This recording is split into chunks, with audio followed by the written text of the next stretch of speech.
মোমেনদের জীবনটাও অত্যন্ত কঠিন জীবন। মোমেনদের জীবনে বালা মুসিবত দুঃখ দুর্দশা আসবে, মোমেনদের উপর বিপদ আপদ আসবে, হালাল মালও ধ্বংস হইতে পারে। কেউ করে উনি দিয়ে জাকাত দেয়, তোমার মাল আবার নষ্ট হলো কেন? জাকাত দিলে মাল নষ্ট হবে না, এরকম কথা বলা আছে। আল্লাহ তো বলছে যে তোমাদের জানমালের উপরে আমি পরীক্ষা করবো। তাহলে জাকাত দেওয়া মালের উপরে আল্লাহ পরীক্ষা করতে পারেন।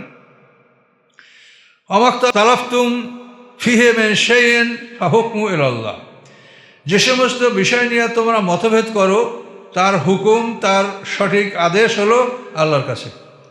তাহলে মতভেদের বিষয়গুলি যদি আপনি বলেন এইটা ঠিক, আমি বলি এইটা ঠিক, এটা তো মস্ত বড় অপরাধ।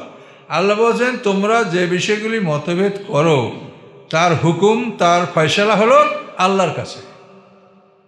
তো এইটা যদি হয় তাহলে তো আমরা দুর্বল হয়ে যাব, যে না আসলে আমরা মতভেদ করছি, ফয়সালা আল্লাহর হাতে। কিন্তু তা না, ফয়সালা আমারই, আমি যেটা করছি এইটা ঠিক আর আপনি সব ভুল।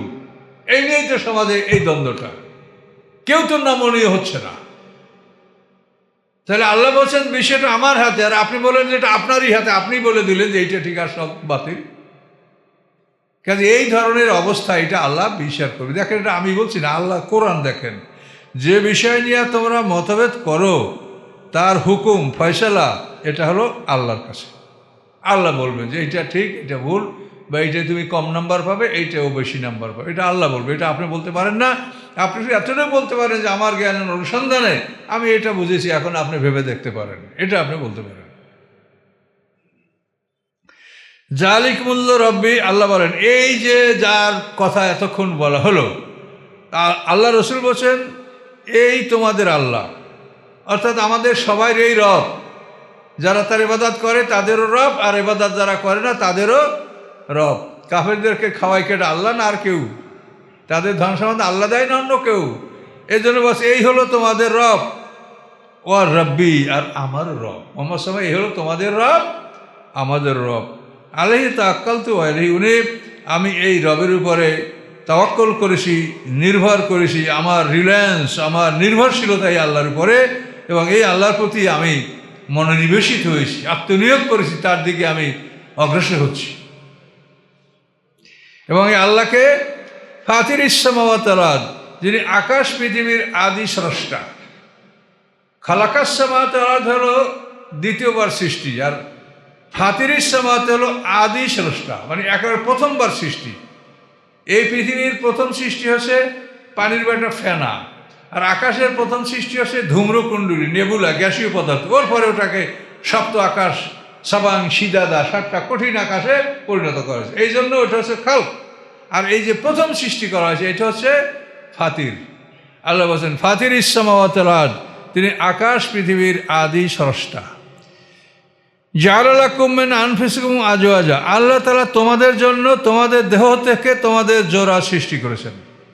প্রত্যেকটা মানুষের জোড়া তার দেহ থেকে তৈরি। কথা বলতে পারছেন? এই জন্য দেখলে অবাক লাগে যে বৃদ্ধ মানুষ খুব বয়স্ক হয়ে গেছে, স্ত্রী মারা গেছে, খালি হাউ হাউ করে কাঁদতেছে। কালকে আমার এক বন্ধু ওখানে গেছিলাম, স্ত্রী মারা গেছে, খালি হাউ হাউ করে কাঁদতেছে। এ বুড়ো মানুষ মরে গেছে, খুশি হবে তা তো কেউ হতে পারছে না। স্ত্রী মারা গেলে কোনো স্বামী সুস্থ থাকতে পারে? এটা কেন? যে ওটা তোমার দেহ, তোমার দেহ থেকে ওকে বানানো হয়েছে, তোমার হাড্ডি থেকে ওকে বানানো হয়েছে, কাজে ওর কোনো কষ্ট, এটা তোমারই কষ্ট। স্ত্রীকে কেউ আঘাত করলে, কেউ কষ্ট দিলে এটা মনে হয় যে আমি ব্যথা পাচ্ছি, আমার স্ত্রীকে এটা কেন সে কষ্ট করবে? আপনার প্রত্যেকটা পুরুষ যারা সত্যিকারী, যারা ইসলামের মধ্যে আছেন, তা প্রত্যেকের মনে এটা হয় কিনা যে স্ত্রী একটু কষ্ট পাইলেই কি তার জন্য করতে হবে? সবসময় আমরা এটা করার চেষ্টা করি, সকল পুরুষ এটা করে। কেন? আল্লাহ বলেন জাআলা লাকুম মিন আনফুসিকুম আজওয়াজা, তোমাদের জন্য তোমাদের নফস থেকে, তোমাদের দেহ থেকে তোমাদের জোড়া সৃষ্টি করা হয়েছে। প্রত্যেকটা মানুষ দেখেন, সব মানুষ মাটির থেকে সৃষ্টি করা হয়েছে, এই মাটিটা আদমের মধ্যে ছিল। আবার প্রত্যেক নারীকে তার স্বামীর থেকে তাকে সৃষ্টি করা হয়েছে। যেমন আদম আলাইহিস সালামের স্ত্রী মা হাওয়াকে আদম থেকে সৃষ্টি করা হয়েছে, ওইরকম আপনার আমার স্ত্রী এক বা একাধিক, এটা আল্লাহ তাআলা পুরুষ থেকেই এটা সৃষ্টি করেছে। আজওয়াজা অমিনাল আনামে আজওয়াজা, এভাবে চতুষ্পদ পশুগুলির জোড়া আল্লাহ সৃষ্টি করেছেন, এবং সকল সৃষ্টির এক জোড়া আল্লাহ সৃষ্টি করেছেন। তারপর এদের থেকে আল্লাহ বংশ বিস্তারের ব্যবস্থা করেছেন। ইয়াজরাউকুম ফিহে, এবং এর মাধ্যমে আল্লাহ তাআলা তোমাদের বংশ বিস্তার করছেন। এই জোড়ার মাধ্যমে প্রত্যেকটা পুরুষ থেকে তার স্ত্রী, এই জোড়ার মাধ্যমে আল্লাহ তাদের বংশ বিস্তার করছেন। লাইসা কামিসলি শাইউন, আল্লাহর কোনো দৃষ্টান্ত নাই, আল্লাহর কোনো মেশাল নাই। একটা জিনিস বুঝাইতে হবে, মাইকটা কেমন, এর একটা বড় একটা চোং, তা এটা একটা দৃষ্টান্ত বোঝা যাচ্ছে না। আল্লাহকে আপনি বুঝাতে পারবেন এমন কোনো দৃষ্টান্ত পৃথিবীতে নাই। আল্লাহ বলছে আল্লাহর হাত ছিল তাদের হাতের, এখন কেমন হাত, এইটা কল্পনা করবেনই না, করলে আপনি গুনার মধ্যে লিপ্ত হবেন। ইয়াদুল্লাহ ফাওকা আইদিহিম, আল্লাহর হাত তাদের হাতের, কেমন হাত আল্লাহর, আল্লাহ তার হাত দ্বারা সৃষ্টি, কেমন হাত আল্লাহর। আল্লাহর পায়ের পোশাক উন্মুক্ত করবেন, হাসরের ময়দানে সেজদা করতে বলবেন, কেমন পাও আল্লাহর, এগুলো কিন্তু কল্পনা করা যাবে না। তার কারণ আল্লাহ বলছেন যে তার কোনো মিসাল নাই, তার কোনো দৃষ্টান্ত নাই। কথা বুঝতে পারছেন? তো এই জন্য অনেক সতর্কতার সহিত কথা বলতে হবে। ইবাদত করতে করতে মানুষের হাত আল্লাহর হাত হয়ে যায়, চোখ আল্লাহর হাত হয়ে যায়, কান হয়ে যায় আল্লাহর কান, সে মানে আল্লাহ যা শোনে তাই সে শোনে, এটাকে সরাসরি শিরক। এটা ইবাদত করতে করতে আপনি কি হয়ে যাবেন যে আপনার হাত পাও চোখ কান এটা আল্লাহর হয়ে যাবে, আল্লাহ যা শুনে আপনি শুনবেন, আল্লাহ দেখ আপনি দেখবেন, সকল নাউজুবিল্লাহ বলেন। এই হাদিস কিন্তু বহু লোক আলেমরা এই হাদিস দ্বারা ওয়াজ করে, হাদিসে আছে, এই জন্য তারা করে, কিন্তু এটা গবেষণা করা হয় না। এটা আমরাও বসতাম না, আমরা যখন এই চাকরি বাকরি সব ছাইড়ে দিয়ে যখন কোরআন নিয়ে গবেষণা করছি, তখন আমাদেরকে আল্লাহ তাআলা এই টুকটাক জ্ঞান এটা দিচ্ছে। আমরা দেখছি যে এগুলো কত বড় অপরাধ, আর এই অপরাধগুলো আমাদের আলেমদের অজান্তে।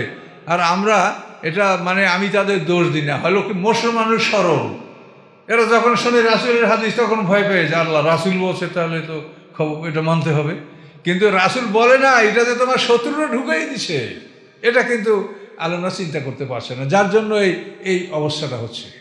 এটা চিন্তা করলেই বুঝতে পারবে। আর উলামায়ে কেরামদের চিন্তা হলো হাদিসের উপরে বেশি, কোরআনের উপরে কম। কোরআন নিয়ে তারা চিন্তা বেশি না, কম করেন, হাদিস নিয়ে বেশি করেন, এই জন্যই সমস্যাটা সৃষ্টি হয়। তাহলে আল্লাহর কোনো মেশাল নাই, কথা বলতে পারছেন? আল্লাহর কোনো মেশাল নাই। দেখেন, আমরা যদি সাবধান দৃষ্টি দেখি, পৃথিবীকে মুহাম্মদ সাল্লাল্লাহু আলাইহি ওয়াসাল্লামের মতো আল্লাহর আনুগত্য ইবাদত আর কে করেছে? দ্বিতীয় কেউ আছে? তো মুহাম্মদ সাল্লাল্লাহু আলাইহি ওয়াসাল্লামের হাত তো আল্লাহর হাত হয়ে গেল না, কি হয়েছে? ওদের যুদ্ধে তাকে মারলো, দাঁত পড়ে গেল, তলোয়ার আঘাত খাইলো, পড়ে গেলেন, কত রকমের দান শহীদ হয়ে গেল। তো এই যদি ইবাদত করতে করতে কোনো মানুষের একটা অঙ্গ যদি আল্লাহর হাত পায়ের সমকক্ষ হয়, তাই সেটা কেউ ভাঙতে পারে, মারতে পারে? এখন তাহলে এগুলো কেন এই হাদিসগুলো এরকম কিতাবে রাখা হচ্ছে?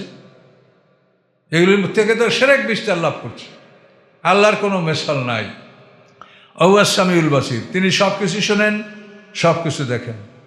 লাহু মাকালিদুস সামাওয়াতি ওয়াল আরদ, আকাশ পৃথিবীর সমস্ত চাবিকাঠি তার কাছে। আকাশ পৃথিবীর চাবিকাঠি, অর্থাৎ আকাশে যা আছে, পৃথিবীতে যা আছে, সমস্ত ধনভাণ্ডারের মালিক একমাত্র আল্লাহ। মাকালিদ মানে কুঞ্জিয়া, চাবিসমূহ, এগুলির মালিক আল্লাহ। তাই ইয়াবসুতু রিজকা লিমান ইয়াশাউ ওয়া ইয়াকদির, তিনি যাকে ইচ্ছা তিনি জীবিকা বাড়িয়ে দেন, যাকে ইচ্ছা জীবিকা কমিয়ে দেন। চাবিকাঠি তার কাছে, যাকে ইচ্ছা তিনি বাড়িয়ে দেন, যাকে ইচ্ছা কমিয়ে দেন। তবে যাদেরকে বাড়িয়ে দেন, এটা কিন্তু প্রথমেই আপনি এটা চিন্তা করতে হবে, এটা রহমত আপনি মনে করবেন না। এটা হলো তার পাওনা আল্লাহ দুনিয়াতে তাকে পরিশোধ করে দিবে, এই জন্য তার হায়াতও বাড়িয়ে দেয়, রিজকও বাড়িয়ে দেয়, ভালো মন্দ যা করছে ফলাফল দুনিয়াতে শেষ করে দিয়া বিনিয়োগ হিসেবে দোজখে নেবে। এই জন্য যারা অপরাধী পাপী তাদেরকে আল্লাহ হায়াত এবং রিজক বাড়িয়ে দেয়। আর ওরা বলে কি যে আল্লাহ আমাকে ভালোবাসে, আমাকে দুনিয়া আল্লাহ দিয়েছে, মরার পরে আরও দিবে, আমি মরে গেলেও আমি পাবো। এটা কোরআনে বলা আছে এভাবে কথা, কাফেরদের কথা। কাজে আসলে এটা তা নয়। মোমেনদের জীবনটা হয় অত্যন্ত কঠিন জীবন। মোমেনদের জীবনে বালা মুসিবত, দুঃখ দুর্দশা আসবে, মোমেনদের উপর বিপদ আপদ আসবে, হালাল মালও ধ্বংস হইতে পারে। কেউ করে উনি দিয়ে জাকাত দেয়, তোমার মাল আবার নষ্ট হলো কেন? জাকাত দিলে মাল নষ্ট হবে না, এরকম কথা বলা আছে। আল্লাহ তো বলছে যে তোমাদের জানমালের উপরে আমি পরীক্ষা করবো। তাহলে জাকাত দেওয়া মালের উপরে আল্লাহ পরীক্ষা করতে পারেন। ইন্নাহু বিকুল্লি শাইইন আলিম, আল্লাহ তাআলা সব বিষয় সম্পর্কে অবগত আছেন। কাকে কি দিতে হবে, কাকে দিতে হবে না, কাকে কেন বাড়িয়ে দেন, কাকে কেন কমিয়ে দেন। সূরা যুখরুফে আছে না যে সমস্ত মানুষ কাফের হয়ে যাবে, এই সম্ভাবনা না থাকলে যারা কাফের, যারা মুশরিক, যারা রহমানের সাথে কুফরি করে, তাদের বাড়ি ঘর দরজা সিঁড়ি ছাদ আমি সব সোনার উপর দিয়ে করে দিতাম। আছে না সূরা যুখরুফে? তাহলে ধন সম্পদ হয় যে নেয়ামত পেয়ে গেছে সেইটা কি ঠিক? ধন সম্পদ পাওয়ার অর্থ নেয়ামত পাওয়া নয়, বরং এটার মধ্যে আরো বহু চিন্তারই বিষয় আছে যে আল্লাহ এটা কি জন্য দিয়েছে। এটা বহু চিন্তারই বিষয়, চিন্তা করবেন কোরআনে যা আছে সেগুলি নিয়ে। শারআ লাকুম মিনাদ দীনি মা ওয়াসা বিহি নূহা আল্লাযী আওহাইনা ইলাইকা ওয়া মা ওয়াসাইনা বিহি ইব্রাহিমা মূসা ওয়া ঈসা আন আকিমুদ্দিন ওয়া লা তাতাফাররাকু ফীহি। শারআ লাকুম মিনাদ দীন, বিধিবদ্ধ করা হয়েছে তোমাদের জন্য আইন। আমাদের জন্য যে আইনটা বিধিবদ্ধ করা হয়েছে সেই আইনটা সম্পর্কে বলছেন সেইটা কি? সেটা হলো প্রথম বলছেন মা ওয়াসা বিহি নূহ, আল্লাহ তাআলা নূহ আলাইহিস সালামকে যে আদেশগুলি দিয়েছেন, আল্লাযী আওহাইনা ইলাইকা, এবং হে রাসূল আপনার কাছে ওহীর মাধ্যমে আমি যেগুলো জানিয়েছি এগুলো হচ্ছে আমাদের জন্য শরীয়ত বিধিবিধান। ওয়া মা ওয়াসাইনা বিহি ইব্রাহিমা, এবং আমি যা ওসিয়াত করেছি, আল্লাহর ওসিয়াত মানে ফরজ, আল্লাহ যা আদেশ করেছি, আমি যে আদেশ করেছি ইব্রাহিম আলাইহিস সালামকে, মূসা আলাইহিস সালামকে, ঈসা আলাইহিস সালামকে, এই সমস্ত নবীদেরকে যে বিষয়গুলি আদেশ দেওয়া হয়েছে এগুলির থেকে চয়ন করে আমাদের জন্য আমাদের দিন শরীয়তকে আল্লাহ মনোনীত করেছেন। সমস্ত শরীয়ত থেকে বাছাই করে করে করে মনে করেন 10 বছর প্রশ্নপত্র বাছাই করে আপনারা একটা সিলেকশন করেন যে এই প্রশ্নগুলি বললে তুমি ভালো রেজাল্ট করবা। তা আল্লাহ তাআলা তো আমাদের মতো ওরকম বাছাই না, তার তো সবই মহাজ্ঞানী তিনি জানতা। তা তিনি আমাদেরকে জানাই দিলেন যে তোমাদের জন্য যে শরীয়ত বিধিবদ্ধ করা হয়েছে এটা নূহ আলাইহিস সালাম থেকে আরম্ভ করে নূহ আলাইহিস সালাম এবং মুহাম্মদ সাল্লাল্লাহু আলাইহি ওয়াসাল্লামের যে নাজিল হয়েছে এবং যা ইব্রাহিম আলাইহিস সালামের নাজিল হয়েছে, মূসা ঈসা এদের উপরে যা নাজিল হয়েছে এগুলি সব তোমাদের জন্য বিধিবদ্ধ করা হয়েছে। এর মধ্যে সম্মিলিত মানে একেবারে সার্বিক বিষয় নিয়ে একটা বিষয়, সেটা হলো আকিমুদ্দিন। এই সব নবী রাসূলদের বিষয় থেকে চয়ন করে যেটা নেওয়া হয়েছে তার মধ্যে সার্বিক একটা বিষয় আল্লাহ উল্লেখ করে দিলেন, সেটা কি হলো কি আন আকিমুদ্দিন, তোমরা আল্লাহর আইন প্রতিষ্ঠা করবে। আল্লাহর আইন প্রতিষ্ঠিত না থাকলে আপনি বহু ফরজ পালন করতে আপনি পারবেন না। এখন সমাজে আইন প্রতিষ্ঠিত নাই, কিন্তু আপনারা যে ফরজগুলি জানেন এটা আপনি প্রতিষ্ঠিত করতে পারছেন না। আপনারা মুসলমান হিসেবে জানেন যে চুরি করলে তার হাত কাটতে হয়, ডাকাতি করলে ডাইন হাত বাম পা কাটতে, এটা কোরআনে বলা আছে। জেনা করলে তাকে সঙ্গে সার করতে হয় অথবা 100 পিটান মারতে হয়, অবিবাহিত হলে 100 পিটান, বিবাহিত হলে রজম। হ্যাঁ, মিথ্যা সাক্ষী দিলে তাকে 80টা পিটান দিতে হয়, শরাব পান করলে তাকে 80টা বেত্রাঘাত আঘাত করতে হয়, এটা আপনি জানেন। কিন্তু এই একটাও আপনি পালন করতে পারছেন?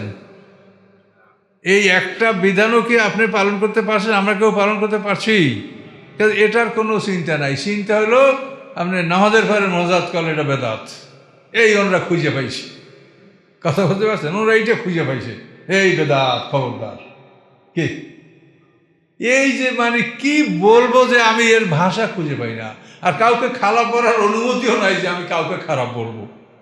আল্লাহ কাউকে খারাপ বলার অনুমতি দেন নাই যে আমি রাগ করে কাউকে মন্দ বলবো, এটাও বলা যাবে না। কিন্তু খুবই মনটা ছটফট করে যে এই যে ফরজগুলি তোমরা জানো, এই ফরজগুলি কেউ তোমরা আদায় করতে পারলে না। তোমরা যাকে পীরে কামেল বললো তার বাড়িতে কি চোরের বিচারে হাত কাটা হয়? পীরের বাড়িতে বা তার জুরিডিকশনে কি ডাকাতের ডাইন হাত বাম পা কাটা হয়? তার জুরিডিকশনে মানে তার সীমানার মধ্যে যেখানে তার লোকজন বা সে তার যতখানি অধিকার আছে সেখানে কি কোনো জেনার বিচার হয়? কোনো বিচার আছে? তাহলে উনি কামেল হলেন কেমন করে? কাজে এই যে মানুষ বোকা, এই বোকা মানুষ পয়সা দিয়ে বেচতে যাবে, নিজে মেহনত করবে না। পিসাবকে পয়সা দিয়ে বেচতে যাবে, নিজে মেহনত করবে না। আল্লাহ বলেন আমি বেহেশত কাউকে ইজারা দেই নেই যে তোমরা ওনার থেকে বেহেশত কিনে নিবা, ঠিকাদারি দেয় নাই বেহেশতের কাউকে। কথা বলতে পারছেন? কাজে উনি নিজেই ফেল করবে, যেহেতু উনি একটা মিথ্যা কাজ করছে। এবং এই চিন্তা ধারায় মানুষরা আল্লাহর পথ থেকে ফিরে থাকছে যে আল্লাহর পথে মেহনত করি আমার বেহেশত অর্জন করতে, এই মেহনত সে ছেড়ে দিয়েছে, বিশ্বের সাথে যাবো। হুজুর তো বলছি, হুজুর কি মিথ্যা বলে যে আমার ইঞ্জিন, এই ইঞ্জিনের সাথে বগি থাকবে, তোমরা সব উঠবে, আমি তোমাদেরকে একেবারে জান্নাত নিয়ে যাবো। আর না হলে লঞ্চে উঠবা, এই জান্নাতে যাবা, এগুলো তো তারা ওয়াজ করে। কাজে এই জন্য আপনাদের কোরআনের জ্ঞান অর্জন করতে হবে। আর এই কোরআন শিক্ষার ক্লাস তো আমরা ভাই ডাক্তার সাহেব, মসজিদের যারা অন্যান্য ভাইরা আছেন ওনাদেরকে যেটা নিয়ে মেহনত করছেন, কাজ করে যাচ্ছেন, তো আপনারা মানে আপনাদের একটা অ্যাডমিশন বা যারা পড়বেন তারা মানে প্রস্তুতি নেন, এবং আমরা ক্লাস শুরু করলেই বুঝতে পারবেন এটা আমরা শুধু যারা বড়, যারা কোরআন পড়তে পারে, যাদের বয়স হয়েছে, যারা অন্তত বাংলা লেখাপড়া করতে পারে, আরবি যদি লিখতে পারেন তো খুব ভালো, না হলে বাংলা, এই শব্দের অর্থগুলো শিখে খুব হালকাভাবে, এটার নাম হলো সহজ কোরআন শিক্ষালয়। এটা আমরা কোনো জটিল তার দিকে যাব না, গ্রামার অন্য সাইড অন্য বহু কিছু আছে সেগুলি না। আপনি নর্মাল কোরআন পড়তে পারছেন, অর্থ বুঝতে পারছেন, এ হলেই আপনার হাতিয়ার হয়ে যাবে, নিজে দাঁড়াতে পারবেন তখন ইনশাল্লাহ। আপনার সেলফ সাফিসিয়েন্সি আপনার অর্জন হবে। তো এই জন্য আপনারা তৈরি থাকেন।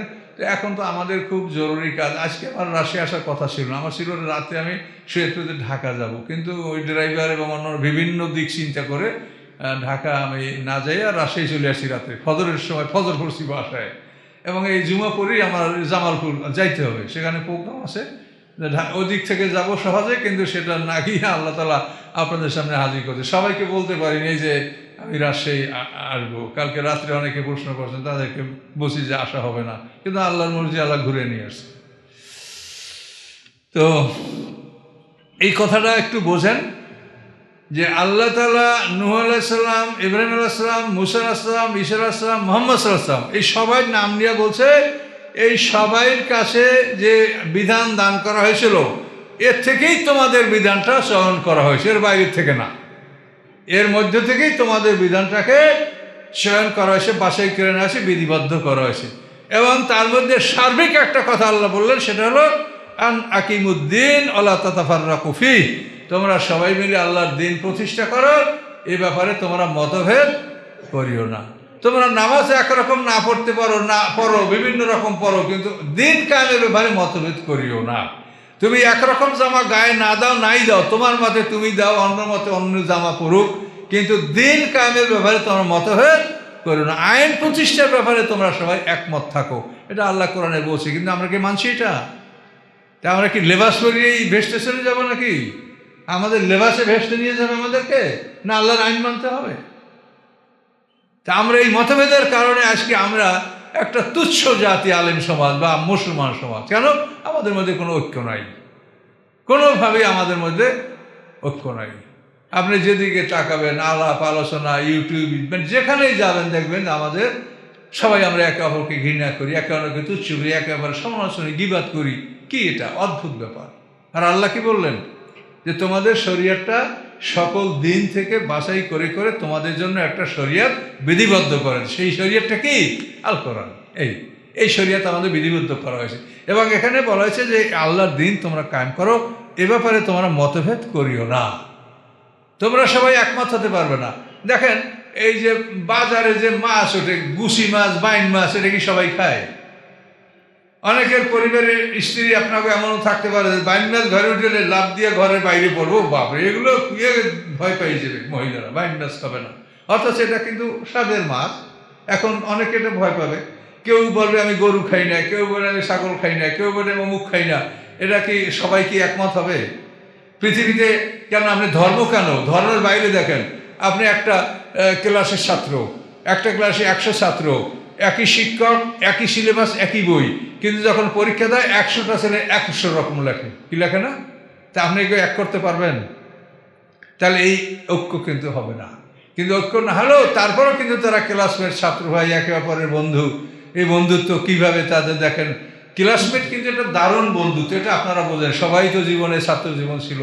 ক্লাসমেট এমন বন্ধু যে তাকে দেখলে যে আমি বুড়া হয়ে গেছি তা মনে হয় না, মনে হয় যেন আমি যুবক আছি এখন। ওর সাথে সেই ধরপাকড়, ওই সেই রকম আলাপ সালাপ, এটা সবারই হয় কিনা বলেন? তো কিন্তু আসলে আমরা কাজে তো একমত হতে পারি নাই। ও যা লেখছে আমি তা লিখি নাই, আমি যা লিখছি ও তা লেখে নাই। তাহলে এই যে মানুষের মধ্যে একটা মতভেদ, এটা থাকবে। এই মতভেদের জন্য আপনি কাউকে হিংসা করবেন না, কিন্তু মতভেদের জন্য আমরা হিংসা বিদ্বেষ ছড়াচ্ছি, এবং এইটা হচ্ছে আমাদের আলেমদের 1 নম্বর ত্রুটি। এটা আলেমদের, আমাদের সাধারণ মানুষের মধ্যে অতটা হিংসা বিদ্বেষ কিন্তু নাই। এটা আলেমরা সরায়, এবং এদের পিছনে কে বা কারা কাজ করে গায়েব আল্লাহ জানে, কিন্তু আমি এদের প্রতি সন্দিহান যে কেন এটা তারা করছে, তারা কোরআন কেন দেখে না। তো যাই হোক, বাইরের জন্য আপনারা সব পাবেন, আমাকে অনুমতি দিবেন যে না হুজুর বাইরেও কথা বলেন, এর সবের কি আপনারাও হবেন, আপনাদের কি নিয়ে আমি, আমাকে নিয়ে আপনারা, এভাবে সবার জন্য সবাই দোয়া করবেন। এখন কোন পর্যন্ত গেলাম দেখেন তো, নাকিমুদ্দিন।